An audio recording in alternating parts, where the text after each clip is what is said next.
You are in the CNN newsroom. I'm Ana Cabrera in New York. So glad to have you with us. And we have breaking news. The president angry, lashing out, going off on Twitter by attacking Robert Mueller, the free press, and even threatening a government shutdown if Democrats won't agree to pay for his border wall.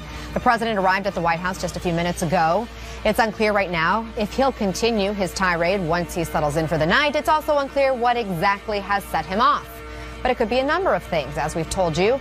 His former attorney and loyal friend, Michael Cohen, appears to be ready to flip on him. Sources say Cohen is willing to tell Mueller that Trump knew in advance about that infamous 2016 Trump Tower meeting, the one with the Russians offering dirt on Hillary Clinton. And on top of that, the president has learned, along with everyone else, that Cohen has been secretly recording their private conversations for who knows how long.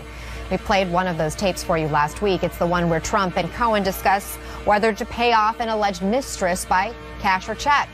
And today, Trump's attorney, Rudy Giuliani, is claiming that tape has been doctored. He abruptly ended that recording as soon as the president said the word check. What we're investigating is how did that happen? What actually did happen? What was eliminated? And then he's going to raise that question with every one of these tapes. How many of them did he play around with? We have determined the fact that he tampered with the tape in the sense that he abruptly, mid-conversation, turned it off. Now, we know he didn't do that for a good reason. CNN White House correspondent Boris Sanchez joins us live from New Jersey, where the president spent the weekend. Boris, let's start with these attacks against Mueller. Walk us through what the president is alleging here. Hey there, Ana. Yeah, in a series of tweets the president sent out earlier today, we saw not only his freshest attacks on the special counsel, but his most direct against Robert Mueller. The president calling his investigation illegal and then going on to cite what he perceives as conflicts of interest by the special counsel himself. I'm going to read you a portion of one of his tweets. The president writes, quote, "Is Robert Mueller ever going to release his conflicts of interest with respect to President Trump, including the fact that we had a very nasty and contentious business relationship?" CNN has reached out to the White House to find out exactly what the president meant by a contentious business relationship. The White House has yet to respond, but there is previous reporting out there that may shed some light on what the president is talking about. Earlier this year, both the New York Times and the Washington Post reported that privately the president had expressed frustration with the special counsel, told his own White House counsel, Don McGahn, to fire Robert Mueller, in part because of a dispute that he claims Robert Mueller had with one of his golf clubs, the one in Virginia, where he says Mueller failed to pay legal fees. Now, a source, a spokesperson for the special counsel, told the Washington Post at the time that the president's description of that dispute was inaccurate. We should also point out that there is plenty to fact check in these tweets, but for the sake of brevity, we will just signal that the Department of Justice itself, ethics attorneys for the Department of Justice, have looked into questions of conflict of interest for Robert Mueller, and a spokesperson earlier this year declared that Robert Mueller's involvement in this case is appropriate. Of course, the backdrop is what you mentioned, Ana. Not only the revelations coming from sources close to Michael Cohen that he's ready to testify about that Trump Tower meeting, but these recordings that now Rudy Giuliani is questioning the veracity of. Ana? All right, Boris Sanchez, lots for us to dig into. Thank you for that report. Let's talk about these new attacks against Robert Mueller, as well as Giuliani's claim that the Cohen tape was doctored. With us, former Trump White House lawyer Jim Schultz and former prosecutor Paul Callan. So, Jim, I got to start with these attacks against Mueller. We learned within the last few days Mueller is actually scrutinizing Trump's tweets as part of his obstruction of justice investigation, and yet the president here is tweeting all about him. If you were still a White House lawyer, what would you tell the president right now? Look, I've said time and time again, I think the president is well served talking about all the good things that are happening right now with the economy and tax cuts and regulatory reform, and attacking Robert Mueller is not the best use of his time. Does it hurt him?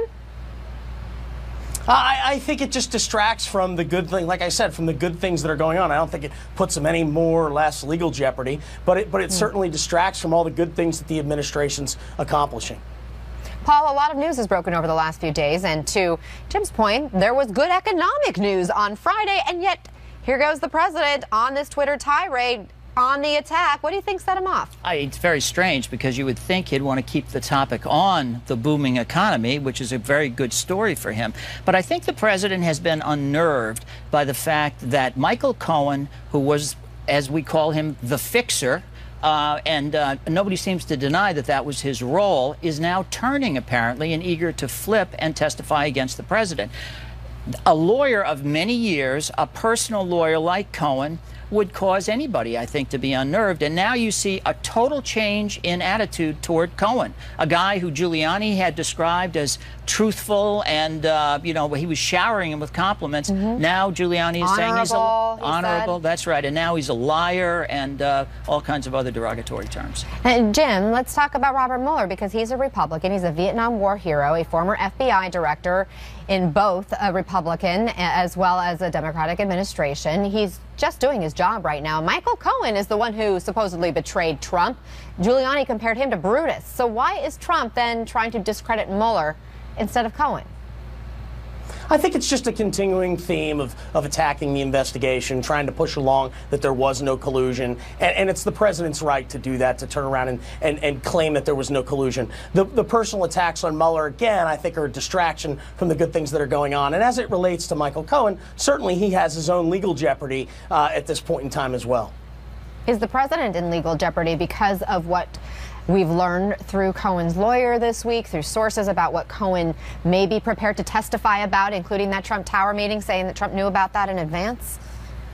I think it's way too soon to speculate on any of that, largely because we don't know what Cohen has to say. I mean, the fact that they released that tape this week and we heard that tape, it was a tape, quite frankly, that wasn't, the audio was not very good on it. There's questions on both sides as to what was said, who actually released the tape, whether there was a violation of attorney-client privilege as a result of it. All these things are big questions at this point in time. But, you know, Jim, I think what really is amazing about the whole thing is, given all of those problems with the tape, and I agree with you that they were there, why did they waive attorney-client privilege and release the tape?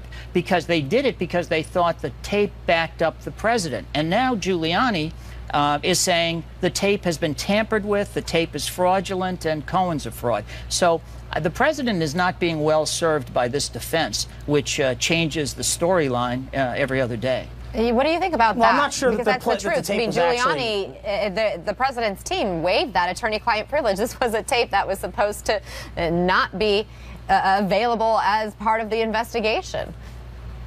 There's a real question as to whether they went to the special master and asked for that to. I mean, that hasn't become public one way or the other at this point in time. Whether informed consent occurred as it related to that tape and who released the tape, it was a chicken and egg issue there. But nonetheless, the tape is public, and now that the tape is public, certainly Giuliani's going to want to defend the president as it relates to the contents of that tape. No question.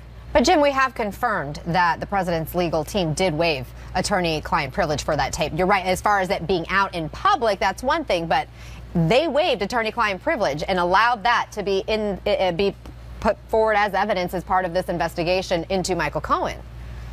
They thought it was going to be exculpatory, remember? If they did, they did, and if they waived it, then the result is the fact that the tape's out there anyway, so for everyone to hear. So the result is still the same. I think at the end of the day, though, the bottom line is there's no indication that there was ever a payment made. So I mean, it's much ado about nothing as it relates to the tape, because no actual payment was made as a result of those conversations. At least that's what we know today. I want you guys to listen to Rudy Giuliani this morning trying to discredit Cohen. He's destroyed himself, Chris, as a witness. I prosecuted, 5,000 cases. I'd never prosecute a case on this guy's testimony. First of all, he talks to the press. He may be taping me. Second, he's contradicted so many times that, I mean, you begin your cross-examination by saying, which set of lies are you going to tell us today, Michael? Let's go through them now. Paul, does Giuliani have a point? Well, no, you don't. I mean, you don't criticize the other side by saying he's talking to the press while you're talking to the press. I mean, seriously, I don't think. I think that Giuliani thought and had vetted Cohen. He had met Cohen, and Cohen had represented the president for a long time. So you would think when Giuliani went out and started praising the honesty of Cohen, that would have been based on some kind of reasonable lawyer's investigation. And now, a week later, he says the guy's a liar. So I don't think Giuliani's doing much of a job for the president with respect to Michael Cohen. Jim, I'll give you the final thought.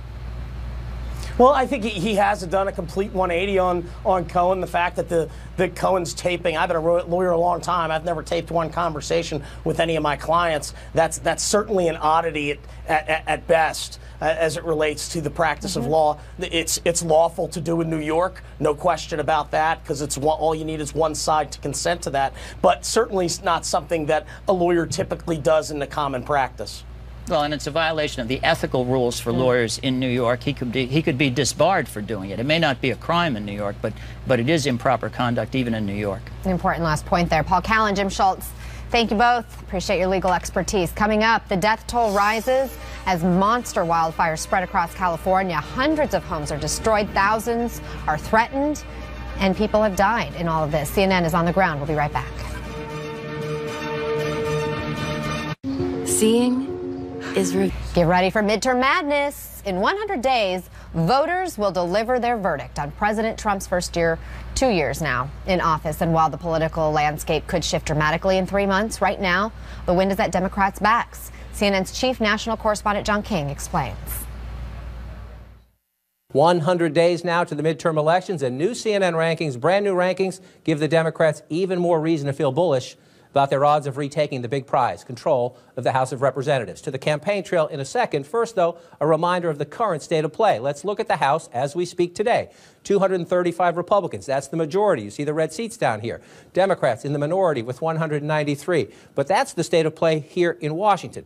Let's take a look at our new rankings out on the campaign trail, and you will see 235 Republican seats. Well, we rank only 158 of them as solid Republican going into the final stretch of the campaign. 29 likely, 18 lean Republicans. You see the yellow, the gold? That's 27 toss-up seats. Strong number for the Democrats, 182 solid, 9 likely, 12 lean Democratic seats. So how would the Democrats get to the majority? Here is their dream scenario. Win the likelies, win the leans. If they could sweep these toss-ups, that's the gold down there, 230. If the Democrats essentially run the board, 230, well in excess of what they need to be the majority. Again, that's a dream-o-vision, but it does show you how this is well within their reach heading into the final stretch. One of the reasons they're so bullish, let's take a closer look at the toss-up seats. See the red on top? Of the 27 toss-up seats, 25 are currently held by Republicans. 25 of the 27 toss-ups are currently Republican-held seats, only 2 held by the Democrats. Again, with the wind at your back, a reason the Democrats are optimistic. More Republican seats moving from the red into the competitive side of our map here. Another reason the Democrats are optimistic heading into the final 100 days, their standing today is even better than it was at the beginning of the year. And they were optimistic then. Look at the Republican numbers. 177 solid to begin the year, down to 158 solid now. More seats have moved from dark red, solid Republican, this way, toward the Democrats. The Democratic numbers are up. 182 solid now, up from the beginning of the year. So this map looks good for the Democrats now at 100 days out, even better than it was in January. A lot can happen between now and then, but heading into this final stretch, Democrats believe their odds are quite good of retaking the biggest prize this November, control of the House. Our thanks to John King. Joining us now, CNN presidential historian Timothy Naftali and the Washington bureau chief for the Chicago Sun-Times, Lynn Sweet. So, Tim, the traditional midterm dynamic, especially in one of these election years, is that there are some flips going on, right? What do you think is going to happen this year, especially now that the economy is so strong? Oh, Anna, I can just see this clip being run over and over again when I make a prediction that turns out to be totally wrong. Here's what I think people should be looking for. Right now, the president's approval rating is so low that if you compare that to presidents with similar low approval ratings in a midterm period, you can expect to see a switch, a large number of seats go away from the president's party to another party. That's if we follow precedent, right? There's something else that's very interesting, however, which makes this different. I'm not saying it changes the outcome, it makes it different. The president is now, in part, running against his own party. In the sense that today's tweet, where he talks about he wants funding for the wall and he wants funding for tougher immigration laws, he's saying to Republicans, if you don't give me what I want, I'm going to go out there and I'm going to campaign. I'm going to campaign for Trump people, people who only want what I want, which means the dynamic we're going to see in the fall is that not all Republicans are going to get the support of President Trump. And to hold on to the Republican majority in the House, he needs every Republican to win. That is an interesting dynamic when you take a look at how he has made enemies with some in his own party. But Lynn, regardless of whether Republicans want the president to stay quiet or not, he apparently has no plans to do so. He's going to speak his mind. Here's what he told Fox News. You know, the famous quote, "It's the economy, stupid." Well, if it's the economy, then we should do very well. I just don't know any reason why we shouldn't do well. The economy is the strongest ever, and I think that's going to have a very positive impact. And I am going to work very hard. I'll go 6 or 7 days a week when we're 60 days out, and I will be campaigning for all of these great people that do have a difficult race, and we think we're going to bring them over the line. Lynn, do you think he can do it, and where can he do it?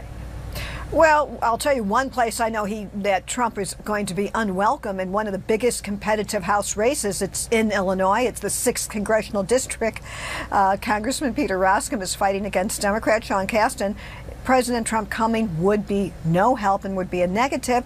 Also, if you look at of those 27 toss-up seats that John King was talking about, the ones where you have Republicans running in districts won by Hillary Clinton, and they are a handful of those, you won't see these candidates beseeching the president to come in and help them.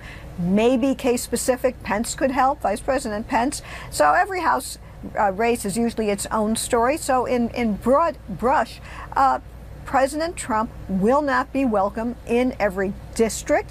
You know, by the time President Obama was in his second term, he didn't have a calling card open in every place either. So you have to pick and choose, and that's what I think President Trump will discover. And he will be very powerful in the districts where he just needs to nudge someone across the line. But those are districts probably that were going to be in his favor anyway. The president has been tweeting a whole lot today, as we've been discussing. He's playing shutdown politics. He said, "I would be willing to shut down the government if the Democrats do not give us the votes for border security, which includes the wall, must get rid of lottery, catch and release, etc., and finally go to the system of immigration based on merit. We need great people coming into our country." Tim, do you think Republicans really want to be talking about a shutdown 100 days before the election? No, but I think President Trump does. And I think President Trump is saying this because he believes the turnout will determine the midterms. And he's going to turn out his base. And he is hoping that he can beat the odds in 2018 that he beat in 2016. I am sure there are people trying to tell the president this is not the best approach, or maybe they've given up. But he doesn't care. He won in 2016 playing the game the way he wants to play it. He's trying to do it again. He thinks by pressing the buttons that his base care about, they will come out and vote, and there'll be enough of them to hold on to a slim majority in the House. Lynn, I want to turn to the president's attacks against the media. The president met one-on-one with the head of the New York Times. We've learned A.G. Sulzberger. The New York Times is revealing disturbing details about that meeting. The paper writing, quote, Mr. Sulzberger recalled telling Mr. Trump at one point that newspapers had begun posting armed guards outside their offices because of a rise in threats against journalists. The president, he said, expressed surprise that they did not already have armed guards. At another point, Mr. Trump expressed pride in popularizing the phrase, I should say, fake news, and said other countries had begun banning it. Mr. Sulzberger responded that those countries were dictatorships and that they were not banning fake news, but rather independent scrutiny of their actions.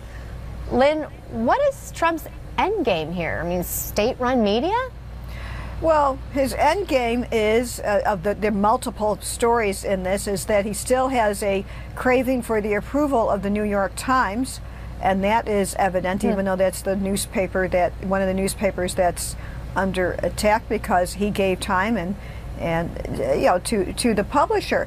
I don't know whether or not this very important message that was sent to the president today by the publisher of the New York Times will have any impact at all. As someone who is proud of popularizing the term fake news may not care what the publisher of the New York Times thinks about it. Sad to say, but what is important is that the news organizations keep doing its job, as CNN does, as the Sun-Times does, and every one of our colleagues do, because the stories still have to be done. And maybe at some point President Trump will understand the news and the job of the news in a different context. I don't think so. I think what's important is for us to make sure that the infection that the president is spreading when it comes to journalism and the free press in America is limited. Tim, are you surprised to hear this from an American president? One of the things that keeps us together is a combined joint love of our Constitution. When Mr. Trump, President Trump, speaks this way, he is not speaking like someone who loves our Constitution. At the basis of our Constitution is the First Amendment. He is President of the United States, so an American president is saying this. It is unprecedented for an American president to say this publicly. Nixon sometimes said it privately. But the fact of the matter is, it's up to Americans to decide if this is what they want to hear from their president, and whether their love of the Constitution, which, as I said, binds us, requires or not an understanding and commitment to the First Amendment. I suspect Americans are committed to the First Amendment. And may I just add, Tim and Anna, very quickly, for a president to be, it would be something if the president could be as committed to the First Amendment as he is to the Second. Winsweet, Timothy Naftali. We'll leave it there on that poignant moment. Thank you. Coming up, our special series about the Alaska wilderness and the Trump administration's controversial plans to drill and mine there. In nearby Katmai National Park, my team learned firsthand that this part of Alaska is nirvana for bears. The EDT yard sign stands watch. Right now between the federal government and people trying to save one of the most unspoiled natural environments on Earth. It's happening in Alaska. Work is beginning to develop a massive gold and copper mine there, but the problem is where and at what cost. CNN correspondent Bill Weir went to see for himself. This is a beach landing on a battleground. No bombs or bullets, thankfully. Just gorgeous quiet. But that little camp holds a band of brothers determined to defend it from invasion. What happens if a bear comes for a drink right now? Just stop. Among them is Drew Hamilton, a biologist and guide for the World Wildlife Fund who makes a living getting cozy with grizzlies.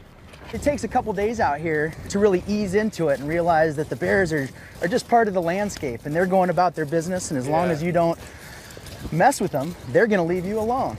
In nearby Katmai National Park, my team learned firsthand that this part of Alaska is nirvana for bears and wolves, whales, and eagles. A wonderland all made possible by salmon. Tens of millions surge into southern Alaska each summer to spawn, feeding every form of life, including a multi-billion-dollar fishing and tourism industry dependent on the health of this landscape. We've had bear tracks, we've had wolf tracks, fox tracks. Which is why Drew worries less about wild animals and more about the human beings coming towards us on the beach. What are you guys up to?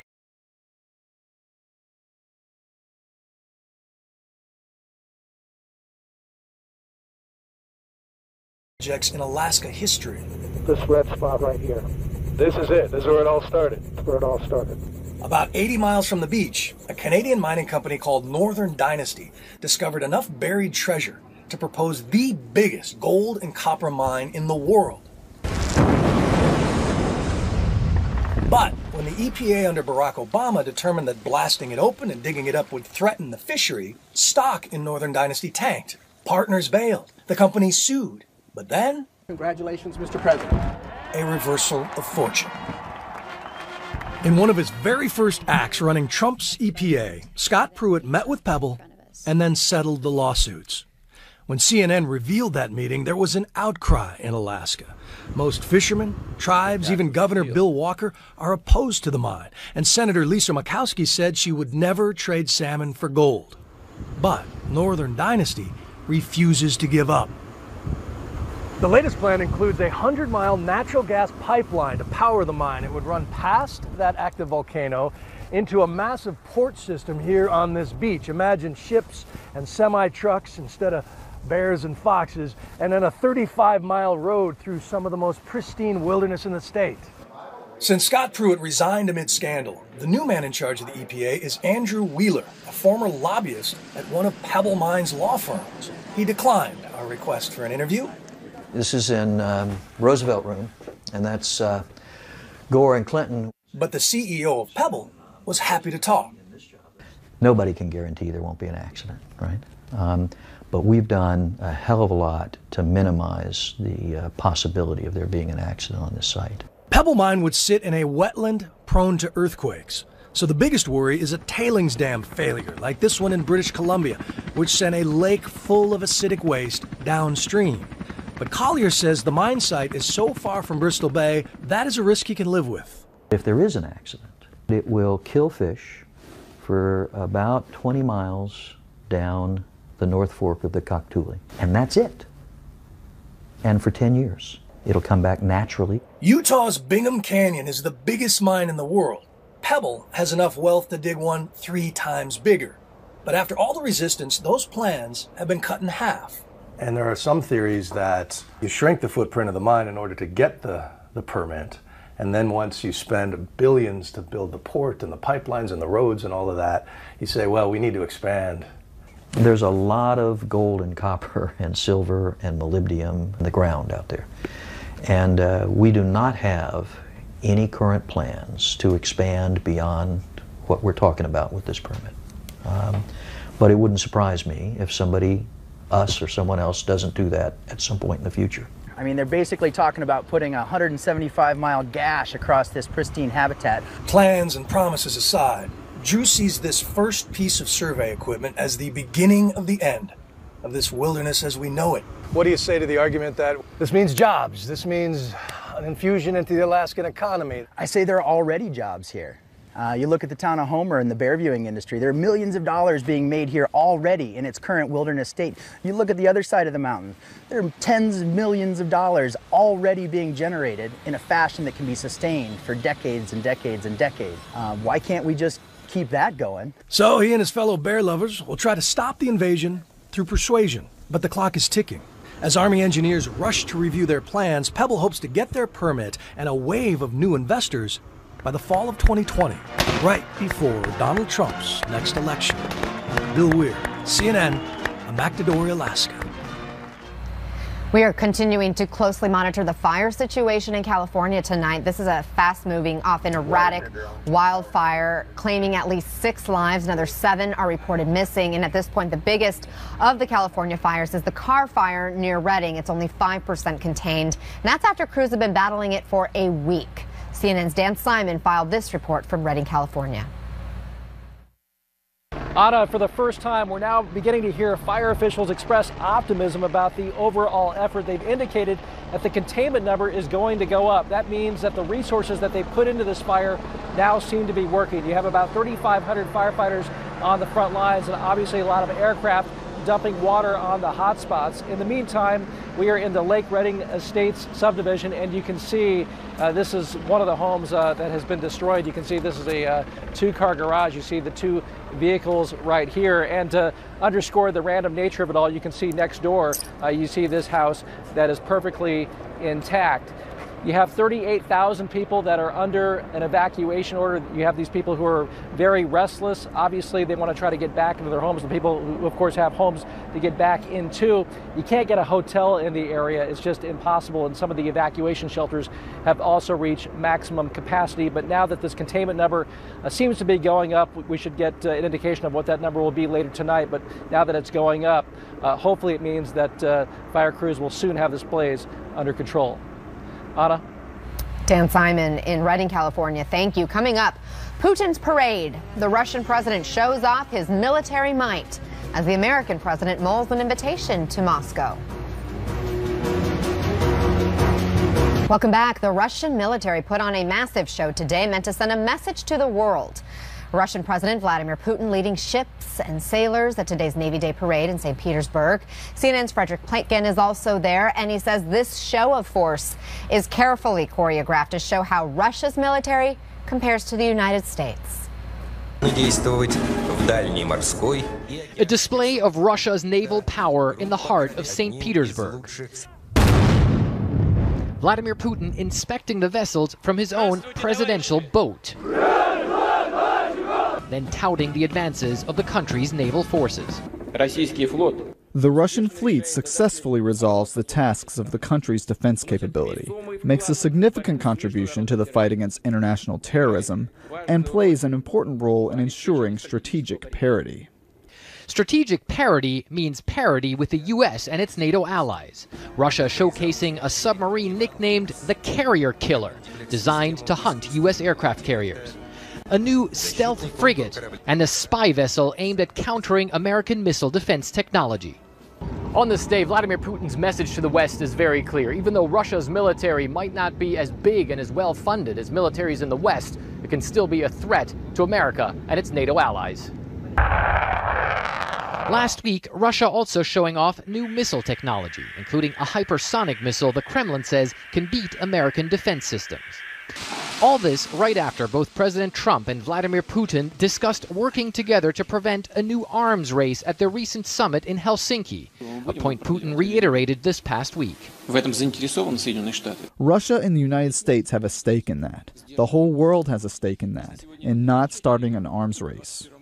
But while Russia may be interested in preventing an arms race, Russia also clearly wants to show America and its allies that its forces are stronger and more advanced than at any time since the Cold War. Fred Pleitgen, CNN, St. Petersburg, Russia. Coming up, the iDecade explosion, from the launch of the iPod to the rise of Facebook. We look back at the tech ideas that revolutionized the 21st century. A preview of tonight's brand new episode of the 2000s is next. Just try to remember life before Twitter, before Facebook, before smartphones. Really, it wasn't that long ago. The 2000s gave us the iPhone and an avalanche of technology that completely changed the way most of us live our lives. It's our decade in focus for this CNN original series. Take a look. All kinds of things have changed because of the smartphone. So there are new rules. Are you allowed to have your phone at the dinner table? Should you be looking at your phone on the sidewalk on a busy street? People are looking at their cell phones while they're driving. There is a price that you pay with respect to that accessibility, and that is it's always there, it's always available. You never really unplug. With all these new technologies, we've become a society of instant gratification. I want to download this movie now. I want this song now. I want to read the news now. Instant gratification has changed our social etiquette, too. We now unfriend people. We follow people. We write on their wall. In the 90s, that was considered graffiti. Let's bring in New York Times technology writer Farhad Manjoo. Thank you for being with us. You also write this book, True Enough, Learning to Live in a Post-Fact Society. So let's dive into the decade we're talking about. You had this technology explosion, the rise of Apple and iPods, iPhones, iPads, the creation of social media, Google, Amazon, on and on and on. What forces were at play during this decade that allowed for this huge tech boom to happen? Yeah, I mean, it was a decade that started with the tech industry kind of in the dumps because of the, the dot-com boom, and it ended with technology becoming the most dominant cultural and social force in the world, the thing that, is still with us and kind of changing everything about our lives even to this day. And it happened, because of those inventions you mentioned. The iPhone particularly, it gave us this future where we were always accessible, where we always had the internet with us, and social networking. That was the thing that made the internet, turned it from a utility into basically just fun. Like everyone is on it because everyone else is on it, and it's kind of the main public square now. I also think about, remember the days of encyclopedias? Because now we have information at our fingertips. Right. It's so accessible. But it wasn't just the gadgets that came to really define this tech explosions and the websites and the companies that made them. I mean, let's talk about the visionaries that brought them to life. People like Bill Gates, Steve Jobs, Jeff Bezos. How important were these individuals to this era of technological advancement? I mean, you can kind of see it in the stock market today. I mean, the biggest companies in the world today are the ones that were created by those visionaries, you know, in the late 90s, and or the ones that came back thanks to those visionaries. And you know, in the case of Apple, you know, Steve Jobs really, in his second stint at Apple during the 2000s, he really changed the entire face of the tech industry. He gave us the iPod, changed you know, the way that we understood and we got entertainment, and then you know, with the iPhone, kind of changed the entire tech industry and became kind of the dominant platform for development for, you know, until now. Jeff Bezos, you know, created this store that then changed a lot else in our lives. You know, made everything more convenient and gave us, you know, cloud storage. Kind of everything we access online is based on, you know, is running from Amazon servers. And you know, and you also had sort of upstarts. You know, Mark Zuckerberg created Facebook in the 2000s in his Harvard dorm room.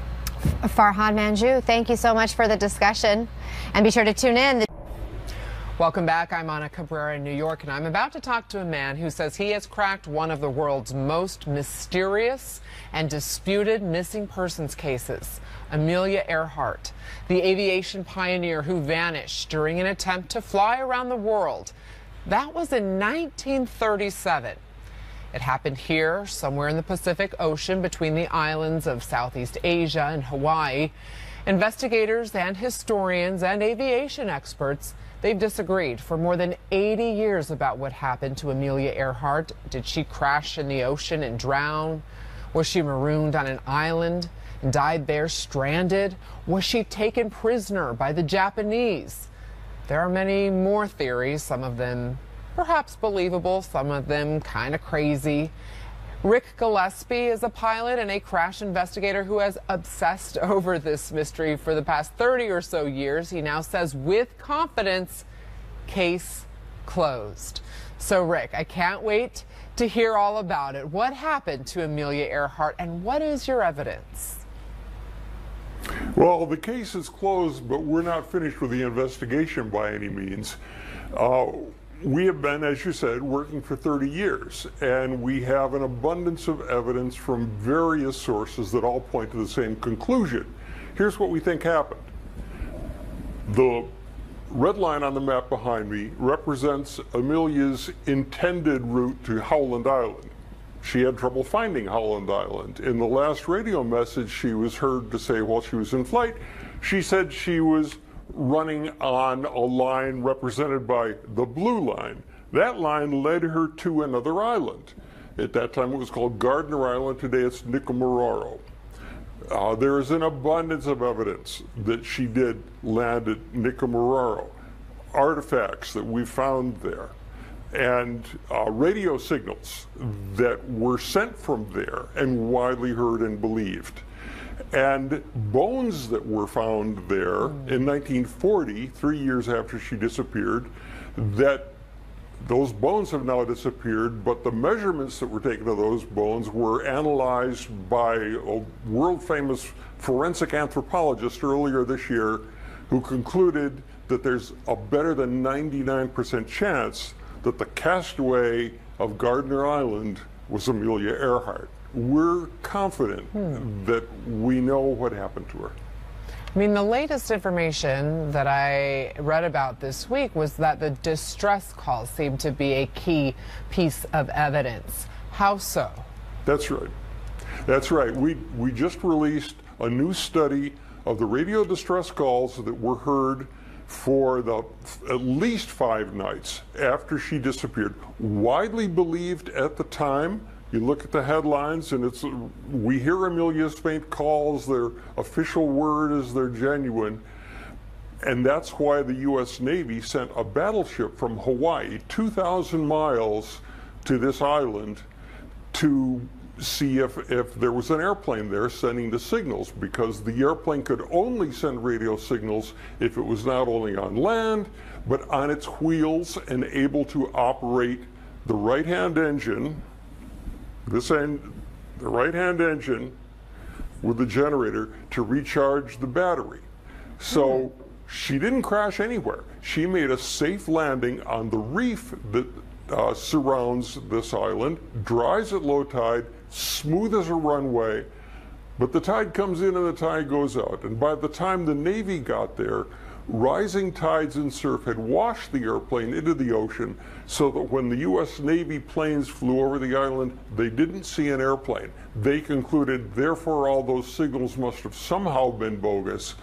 And they spent the rest of the search looking in the open ocean for floating wreckage or life raft, found nothing, and concluding that she crashed at sea. We went back and studied all those radio distress calls and find that there's no way they could have been hoaxes or misunderstandings. They came from that island. Directional bearings cross at that island, at least